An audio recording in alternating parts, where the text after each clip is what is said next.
Auditeurs, auditrices de la radio Phoenix Université, chers amis qui nous suivent à partir de la chaîne YouTube, chers amis qui nous suivent à partir de TikTok, WhatsApp, Facebook, bonjour, bonsoir, ça dépend de l'heure à laquelle vous allez nous suivre.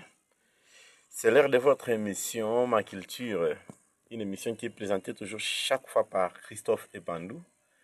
Il a la présentation, merci à la réalisation et merci à la programmation. Merci beaucoup, soyez à l'écoute, approchez-vous de la chaîne pour suivre l'émission Ma Culture avec Christophe Epandou. Ciao.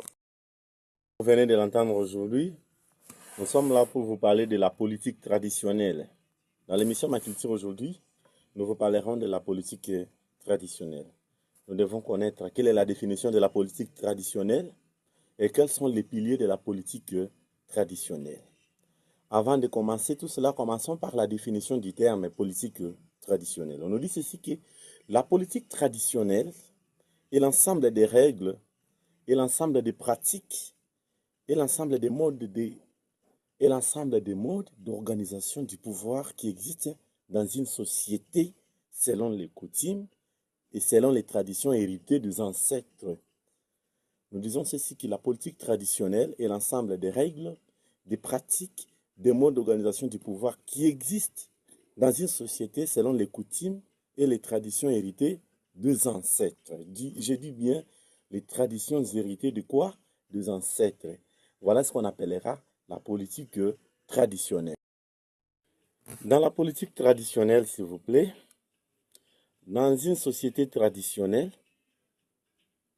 dans une communauté traditionnelle, l'autorité est souvent exercée par des chefs coutumiers.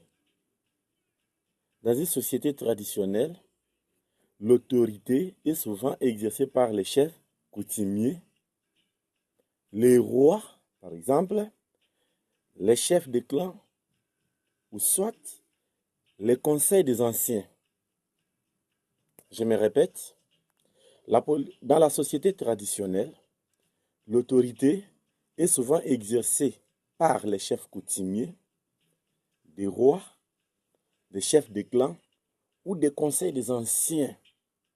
Voilà ceux-là qui exercent l'autorité dans une société traditionnelle.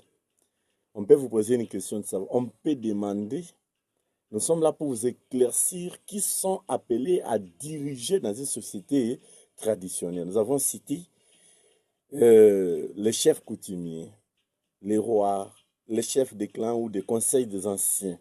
Voilà ceux qui dirigent la société